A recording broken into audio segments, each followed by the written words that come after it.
Hello friends, કેમ છો બધા? મજામાં હશો, બરાબર છે? તો મિત્રો, આજના આ લેક્ચરની અંદર એટલે કે આ વન શોટ સિરીઝ જે ચાલે છે તેમની અંદર આજે આપણે ત્રિકોણ ચેપ્ટર જે છે તેમની આપણે ચર્ચા કરવાના છીએ.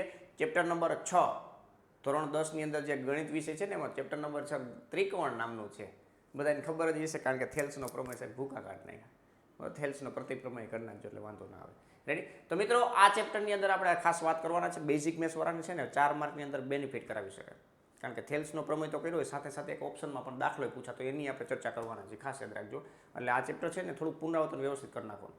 અને આજે હું તમને જે આઈએમપી દાખલા આપું એ શીખી લેવાના, બરાબર? એટલે ખાસ વાંધો ન આવે, બરાબર છે? અને એ જ રીતના સ્ટાન્ડર્ડ મેથ્સમાં તમને ખબર જ છે, 2 દાખલા 4 માર્કના હોય ને એક એમસીક્યુ પૂછાતો હોય છે. એટલે તમારે બેસિક કન્સેપ્ટ થોડાક રાખવા પડે વ્યવસ્થિત રીતે, નકર 1 માર્ક હેતુલક્ષીમાંથી વયો જાય, બરાબર? એટલે બધી વસ્તુ ધ્યાનમાં રાખવાની છે. રેડી?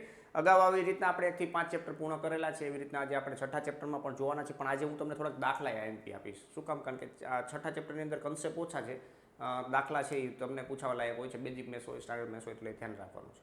ક્લિયર છે ભાઈ? તો લેક્ચરની શરૂઆત કરતા પહેલા વિદ્યાર્થી મિત્રો, તમે ચેનલ પર પહેલી વાર છો, ચેનલને સબસ્ક્રાઇબ કરી દેજો, તમારા મિત્રોને પણ શેર કરી દેજો અને લાઇક કરવાનું ભૂલવાનું નથી. ખાસ યાદ રાખજો, કોઈ પણ વિદ્યાર્થી હોય ત્રિકોણ ચેપ્ટરમાં ક્યાંય પાછો પડવો જોઈએ નહીં, બરાબર? એકવાર આખો વિડીયો જોઈ લેશે એટલે તમને ત્રિકોણ ચેપ્ટરની અંદર ક્યાંય વાંધો આવશે નહીં. અને ખાસ રિવિઝન કરીને જાવું. રિવિઝન તમારું જેટલું લાસ્ટ ટાઈમ રિવિઝન હોય ને એટલું ઇમ્પોર્ટન્ટ હોય, બરાબર છે? એટલે એના માટે જ આપણે વન શોટ સિરીઝ છે ભાઈ, બરાબર? તો શરૂઆત કરીએ ચેપ્ટર નંબર 6 વન શોટ માટે આગળ વધીએ ભાઈ. સૌથી પહેલાં તમે જોશો ભાઈ, તો અહીંયા તમને ત્રિકોણ ચેપ્ટરની અંદર મેં તમને કીધું એવી રીતના સમરૂપતા વિશે વાત કરવાની હોય છે. એકરૂપતા વિશે તમે 10મા ધોરણમાં ભણ્યા છો, સમરૂપતા વિશે અહીંયા વાત થાય. એકરૂપતા કોને કહેવાય? તો કે આકાર અને કદ બધી વસ્તુ સેમ જ હોય ભાઈ, તો એને આપણે એકરૂપ કહીએ છીએ. સમરૂપમાં શું હોય? તો કે આકાર સેમ હોય પણ કદ નાના મોટા હોઈ શકે છે, તો એને આપણે શું કહેશું મિત્રો? સમરૂપ કહેશું, બરાબર? આવા કેસનો તમને જોવા મળે છે. 2 ચોરસ કેવા હોય? તો કે સમરૂપ હોય. 2 ચકેડા કેવા હોય? તો કે સમરૂપ હોય. એક લંબચોરસ એક ચોરસ, તો કે સમરૂપ ના હોય, બરાબર છે? એ બધી વસ્તુ આપણે વાત કરશું. સમરૂપતાની વ્યાખ્યા જાણવી જરૂરી છે. રેડી? તો આ બેઝિક ફંડા છે એ ખાસ ધ્યાનમાં રાખવાના છે, એટલે તમને કંઈ વાંધો આવશે નહીં. ચાલો જોઈએ આગળ. સૌથી પહેલા ત્રિકોણની સમરૂપતાની વાત છે. બહુકોણની સમરૂપતા છે, એવી રીતના ત્રિકોણની સમરૂપતા છે. ત્રિકોણની સમરૂપતા ખાસ ધ્યાનમાં રાખજો, કારણ કે આને રિલેટેડ એમસીક્યુ અને દાખલાઓ જે 4 માર્કના પૂછાય આના ઉપર આધારિત હોય, બરાબર છે? 2 ત્રિકોણના બધા અનુરૂપ ખૂણાઓ સમાન હોવા જોઈએ, મતલબ 3 ખૂણા હોય, 1 2 3 4, અને 3 આના છે, 3 આના, એવી રીતના અનુરૂપ ખૂણાઓ કેવા હોવા જોઈએ? સમાન હોવા જોઈએ. અને બાજુનો ગુણોત્તર, અનુરૂપ બાજુનો ગુણોત્તર છે એ સમપ્રમાણમાં હોવો જોઈએ. શેમાં હોવો જોઈએ ભાઈ? સમપ્રમાણમાં. ખૂણાઓ સમાન હોય, તેમની અનુરૂપ બાજુઓનો ગુણોત્તર સમાન હોય, એટલે કે બાજુઓ સમપ્રમાણમાં હોય, તો તે 2 ત્રિકોણો સમરૂપ છે એવું કહી શકાય. તો અહીં લખ્યું છે, જો A સાથે P ખૂણો, B સાથે Q ખૂણો અને C સાથે R ખૂણો સરખા આપ્યા છે, આ તમે જોઈ શકો છો. રેડી? અને AB ના છેદમાં AB જે છે એના છેદમાં PQ બરાબર BC ના છેદમાં QR બરાબર AC ના છેદમાં PR. આ તમને ગુણોત્તર પાછો જોવા મળતો હોય. રેડી?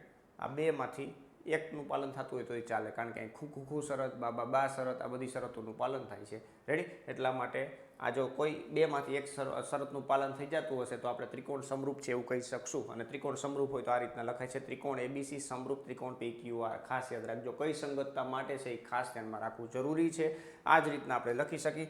આ A, અહીંયા A, બરાબર છે? એ ખાસ યાદ રાખજો, એ સામાન્ય છે તો નીચે શું સામાન્ય છે? P, તો એની સામે P આવે, તમે જોઈ શકો છો, એની સામે P. આ રીતના યાદ રાખી શકો.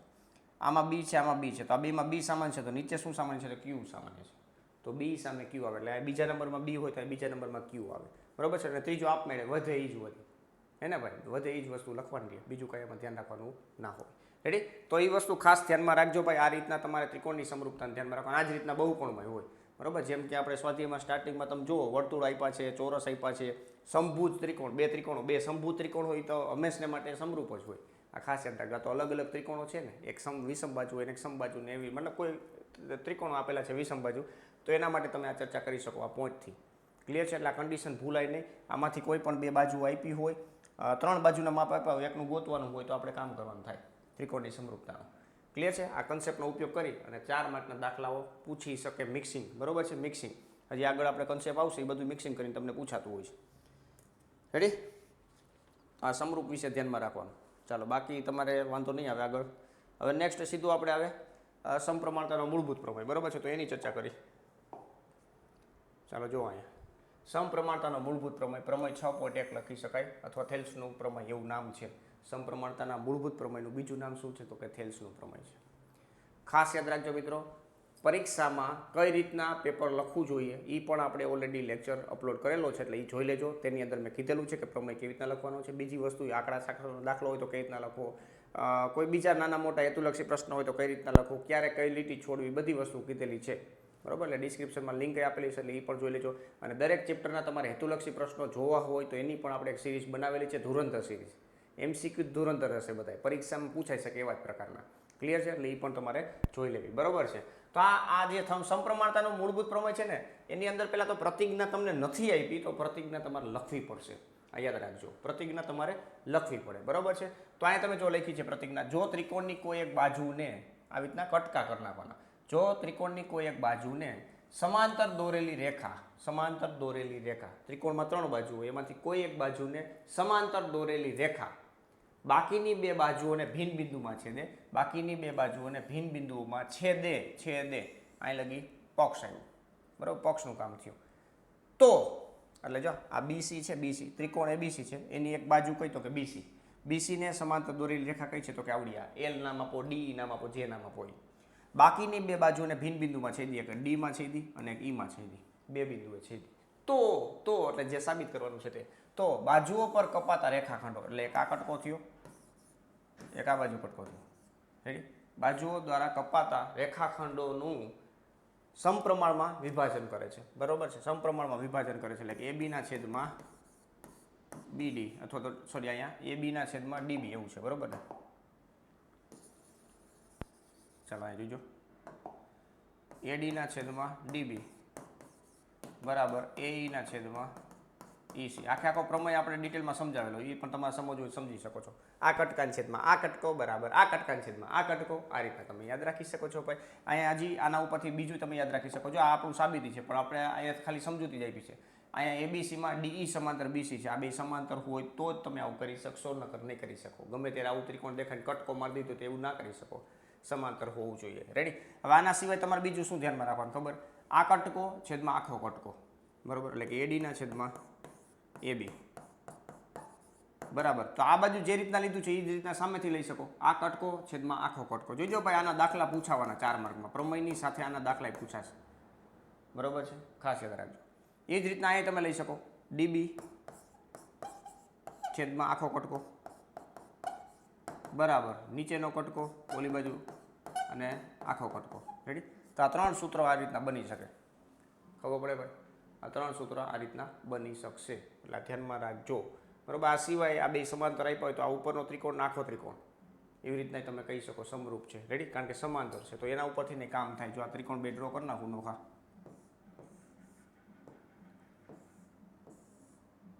આ બે ત્રિકોણ લઈ લીધા નોખા. બરોબર છે?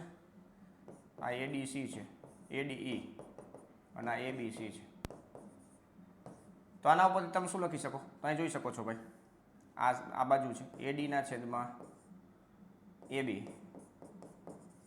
બરાબર DE ના છેદમાં BC. આ રીતના ક્યારે દાખલા પૂછે? આ કટકા આપી દીધી તમને. બરાબર? સાથે સાથે તમે એ લખી શકો AE ના છેદમાં AC. બરાબર? તો આ ધ્યાનમાં રાખવાનું છે. આ સૂત્ર મોસ્ટ આઈએમપી છે, ધ્યાનમાં રાખજો. બીજો દાખલો જે પૂછાવાનો છે નહીં, બાકી સમપ્રમાણતાનો મૂળભૂત પ્રમેય પૂછાય એની સાથે સાથે આ કન્સેપ્ટ પણ તમને ખબર હોવા જોઈએ. આ કન્સેપ્ટ ઉપરથી દાખલા બીજો જે 4 માર્કનો પૂછાય એટલે તમને આવડી જાય, ભાઈ ટેન્શન હરવું થઈ જશે. કારણ કે આંકડા શાસ્ત્રના આવડી જશે, સંભાવના આવડી જશે, બધું આવડી જાય. રેડી ને? એટલે 4 માર્કનું બધું રોકડું થઈ જશે. રેડી? તો આ ખાસ કન્સેપ્ટને ધ્યાનમાં રાખવાના છે. નેક્સ્ટ આગળ વધીએ મિત્રો. આગળ જોશું તો અહીંયા થેલ્સનો પ્રતિપ્રમેય છે. આ પણ ઘણી વખત પૂછાતો હોય છે, તો ધ્યાનમાં રાખવું. આને લાઇટલી નથી લેવાનું, થોડુંક જોઈ લેજો, કારણ કે બહુ ઇઝી પ્રમેય છે. બરાબર? બહુ ઇઝી પ્રમેય છે. આમાં ઊંધું હોય, જો કોઈ રેખા ત્રિકોણની બે બાજુઓનું સમાન ગુણોત્તરમાં વિભાજન કરે, એટલે કે અહીંયા તમને આ પક્ષ આપેલું છે AD ના છેદમાં DB બરાબર AE ના છેદમાં EC, આવું તમને આપેલું છે, તો તમારે શું કરવાનું છે? તો આ બે સમાંતર સાબિત કરવાનું છે. DE સમાંતર BC સાબિત કરવાનું છે. રેડી? આ રીતના સાબિતી કરવાનું છે. બરાબર છે? તો લખ્યું છે જો સમાન ગુણોત્તરમાં વિભાજન કરે તો તે રેખા ત્રીજી બાજુને સમાંતર હોય છે. રેડી? તો આ રીતના ત્રિકોણ ડ્રો કરવાનું છે, પક્ષ અને સાધ્ય વ્યવસ્થિત લખવાનું છે. રેખા DE એ ત્રિકોણ ABC ની બાજુઓ AB અને AC ને એવી રીતના કટ મારે છે, એટલે કે એવી રીતના છેદે છે કે જેથી કરીને આ છે. તો આ પક્ષ છે તમારું. શું છે મિત્રો? આ પક્ષ છે. આ તમારું શું છે? તો કે સાધ્ય છે. બરાબર ને. સાબિતીની શરૂઆત કરી દેવાની. સાબિતી માટે થોડુંક એકવાર પ્રિપેર કરી લેવું કે બે રીતે સમાંતર હોઈ શકે, સમાંતર નથી. બરાબર. એક ત્રીજી રેખા ડ્રો કરવાની થશે. બરાબર. મતલબ એક રેખા તમારે ડીમાંથી પસાર થતી રેખા ડ્રો કરવાની, એવું કહેવાનું કે આ સમાંતર છે ને સમાંતર નથી. બરાબર. પછી ચાલુ કરી દેવાનું, થોડું વાંચી લેવાનું એટલે તમને ખબર પડી જાય કઈ રીતના કામ કરે છે. બરાબર. બાકી અત્યારે બધું આપણે વન શોટની અંદર જોવાનું નથી, નકર તો ટાઈમ લાંબો થઈ જાય. બરાબર. એના માટે અલગથી વિડીયો આપેલા છે બધે. એટલે ખાસ મિત્રો આ પણ જોઈ લેવું, એક લાઇટલી લેવાનું નથી. ક્લિયર છે. અને લાઇક કરવાનું ભૂલવાનું નથી ભાઈ. તમારા મિત્રોને શેર કરી દેજો ભાઈ. રેડી. લાઇક કરી દેજો ભાઈ. હજી ઘણા બધાને લાઇક બાકી છે. ચાલો નેક્સ્ટ. અહીંયા તમે જોશો તો આ કોરું પેજ આવ્યું છે. આ ભરેલું પેજ આવી ગયું. આ ભરેલું પેજ આવ્યું, તમારે ડાયરેક્ટ દાખલો આવ્યો. બરાબર છે. કાંઈ વાંધો નહીં. હવે લગભગ કન્સેપ્ટ નહીં હોય. જોઈ લો એક જ મિનિટ હો, કન્સેપ્ટ છે કે નહીં. બરાબર. કન્સેપ્ટ આગળ છે કે નહીં ત્યાં સુધી તમે એકવાર થેલ્સના પ્રતિપ્રમેય ઉપર વાત કરી લેજો. પ્રતિપ્રમેય એકવાર તમે જોઈ લેજો ભાઈ, ભૂલતા નહીં હો ભાઈ. એ ખાસ ધ્યાનમાં રાખવાનું છે. છઠ્ઠા ચેપ્ટરમાં આપણે વાત કરી તો અહીંયા ઓકે થેલ્સનું પ્રતિપ્રમેય છે. પછી દાખલો છે એક, દાખલા બે મૂકેલા છે. બરાબર. તો આમાં દાખલા છે, મોસ્ટ એમપી દાખલા તમને આપવાના છે. આ ઊંચાઈ વાળો છે ને, જો અહીંયા જો દાખલો આપી દઉં, લખી દઉં તમને રકમ. બિંદુઓ ઈ અને એફ પીક્યુઆરની બાજુઓ પીક્યુ અને પીઆરમાં આવેલા છે. ઈ અને એફ નીચેના દરેક વિકલ્પ માટે ઓકે ત્રિકોણ પીક્યુઆર છે આપણી પાસે. આ ત્રિકોણ પીક્યુઆર છે. આ રીતના જોજો ભાઈ, આ રકમ જ આ રીતના આપી છે. ઈ અને એફ પીક્યુ અને આ ઈ અને એફ અહીંયા આવેલા છે. પછી એવું કીધું છે નીચેના વિકલ્પ માટે ઈ એફ સમાંતર ક્યુઆર છે કે કેમ તે ચકાસો. એટલે આ તમારે ચેક કરવાનું આ બે સમાંતર થાય છે કે નહીં. ગુણોત્તર સરખા થતા હોય તો સમાંતર થશે થેલ્સના પ્રતિપ્રમેય મુજબથી. બરાબર. દાખલો તમને મતલબ પ્રમેય થેલ્સનો પૂછે તો દાખલો તમને થેલ્સના પ્રતિપ્રમેય મુજબ પૂછી શકે. બરાબર. તો આની અંદર ડેટા કયા આપ્યા છે? પહેલો દાખલો જુઓ. આ પીઈ બરાબર કેટલા આપ્યા છે? પીઈ બરાબર 3.9 સેન્ટીમીટર આપ્યા છે. દાખલા ગણ લેજો પછી મને કહેતા નહીં. ઈ ક્યુ બરાબર કેટલા આપ્યા છે? 3 સેન્ટીમીટર આપેલું છે. રેડી. પીએફ બરાબર કેટલા આપ્યા છે? પીએફ બરાબર 3.6 સેન્ટીમીટર આપેલું છે. રેડી. મેં તમને કીધું હતું ને સ્ટાર્ટિંગમાં કે લાસ્ટમાં હું તમને દાખલા આપીશ મોસ્ટ ટાઈમ. તો આ દાખલા છે. આ એક પેજમાં મતલબ પીપીટી નથી આવી. આના માટે પૂછ્યું છે. અને બીજું આના માટે મતલબ આ ત્રિકોણ બે આ સમાંતર થાય છે કે નહીં ચેક કરવાનું. પીઈ એક આપેલો છે. પીઈ બરાબર 4 સેન્ટીમીટર. ક્યુઈ બરાબર 4.5. નેક્સ્ટ પીએફ બરાબર 8 સેન્ટીમીટર. અને આરએફ બરાબર 9. ગુણોત્તર લઈ લેવાનો ભાઈ. બરાબર છે. આ બે દાખલા 4 મતલબ આ એક 2 માર્કનું, બીજો 2 માર્કનું, ટોટલ 4 માર્ક થઈ જાય ને આ રીતના. ક્લિયર છે ભાઈ. તો આ પીઈ ના છેદમાં ઈ ક્યુ બરાબર. પીઈ ના છેદમાં ઈ ક્યુ તમને બધા માપ આપેલા છે એ રીતના આના છેદમાં ગુણોત્તર સરખાવી લેવાના. પોઈન્ટવાળા ભાગાકારે થોડાક શીખી લેવાના એટલે વાંધો આવે નહીં. ક્લિયર છે. એટલે ખાસ ધ્યાનમાં રાખવાનું છે. રેડી. બાકી એક દાખલો છે સ્ટાન્ડર્ડ મેથ્સવાળા માટે થોડોક આઈએમપી છે. આ પ્રકારનો છે, જોઈ લેજો ટેક્સ્ટ બુકમાંથી. આ રીતના એક આકૃતિ છે. અહીંયા 70 ડિગ્રી છે. અહીંયા ઓ છે, એ બી અને સીડી. આ 125 ડિગ્રી. આ દાખલો છે એ સ્ટાર કરવો સ્ટાન્ડર્ડ મેથ્સવાળાએ ખાસ ધ્યાન રાખવું. બરાબર. આમાં કીધું છે ઓડીસી અને OBA સમરૂપ છે. બરાબર. BOC બરાબર 125 છે. CDO બરાબર 70 હોય તો DOC, DCO, OAB અને OBA આ ખૂણાઓ મેળવવાના છે. ક્લિયર છે. એટલે એ ખાસ ધ્યાનમાં રાખવું. ચાલો નેક્સ્ટ આગળ વધીએ મિત્રો. સ્ક્રીનશોટ પાડી લેવો એવું હોય તો. નેક્સ્ટ આ દાખલાઓ આઈએમપી છે. આ ખાસ ધ્યાન રાખવું. મોસ્ટ આઈએમપી છે. બરાબર છે. એટલે એ ધ્યાનમાં રાખવું. બેઝિક મેથ્સવાળાને 4 માર્કમાં જે પૂછાતું હોય એની અંદર તો આના ચાન્સીસ બહુ ઓછા હોય કારણ કે 4 માર્કને લાયક બીજા દાખલાઓ ઘણા છે. બરાબર. એટલે સ્ટાન્ડર્ડ મેથ્સવાળાએ ધ્યાનમાં રાખવું. મિનારાની ઊંચાઈ બરાબર સમરૂપતાનો નિયમ જ લાગુ પડશે. આ પ્રકારનો ત્રિકોણ થશે. બરાબર છે. અને આ વેરી મોસ્ટ આઈએમપી છે એના માટે બેઝિક મેથ્સવાળા માટે. બરાબર. આ 4 દાખલા પૂછે, એકનો 1 માર્ક. ક્લિયર છે. તો આ ખાસ દાખલા કરી લેવાના ચેપ્ટરની અંદર. બાકી બધા તમારે કન્સેપ્ટ મેં તમને કીધું એ પ્રમાણે તો હાલવાનું જ છે. રેડી. તો મિત્રો અહીંયા ચેપ્ટર નંબર 6 એનું કામ પૂર્ણ થાય છે. એટલે ત્રિકોણની અંદર જે કાંઈ પણ 4 માર્કના કે 1 માર્કના હેતુલક્ષી પ્રશ્નો છે. એ હેતુલક્ષી માટે બેઝિક કન્સેપ્ટની જરૂર પડે સ્ટાન્ડર્ડ મેથ્સવાળાને, અને બેઝિક મેથ્સવાળાને 4 માર્કમાં કેવા દાખલા પૂછાઈ શકે, સ્ટાન્ડર્ડ મેથ્સમાં કેવા 4 માર્કના દાખલા પૂછાઈ શકે, એ બધી ચર્ચા કરી આજના લેક્ચરમાં. બરોબર છે. ખાસ આ સિરીઝનો મેઇન હેતુ જ છે મિત્રો કે દરેક ચેપ્ટરનું તમે ઝડપથી પુનરાવર્તન કરી શકો અને દરેક ચેપ્ટરમાં તમે સારામાં સારો સ્કોર કરી શકો. આ ચેપ્ટર છે એ બે માટે વેરી ઇમ્પોર્ટન્ટ કહી શકાય. ઓછા ઇનપુટમાં ઝાઝું આઉટપુટ મળે છે. બેઝિક મેથ્સવાળાને 8 માર્ક મળી જાય, સ્ટાન્ડર્ડ મેથ્સવાળાને 9 માર્ક મળી જાય. બરોબર છે. એટલે ખાસ વ્યવસ્થિત રીતે પુનરાવર્તન થયેલું હોય તો તમને કામ કરવાની મજા આવે, પરીક્ષામાં વ્યવસ્થિત રીતે તમે લખી શકો. ક્લિયર છે ભાઈ? અને મેં તમને કીધું રીતના હેતુલક્ષી માટે આપણે અલગથી ધુરંધર સિરીઝ છે, અને સાથે સાથે બોર્ડમાં કઈ રીતના પેપર લખવું, મેથ્સનું પેપર, એનો પણ આપણે એક વિડીયો બનાવેલો છે, એટલે એ પણ તમારે જોઈ લેવાનો રહેશે. રેડી? એટલે તમને ખબર પડે કઈ રીતના પેપરમાં આપણે લખી તો આપણે વાંધો ન આવે. રેડી? તો મિત્રો આજનો લેક્ચર અહીં પૂર્ણ કરશું. મળશું નેક્સ્ટ લેક્ચરમાં. ત્યાં સુધી વ્યવસ્થિત રીતે પ્રેક્ટિસ કરો. Thank you. જય હિન્દ.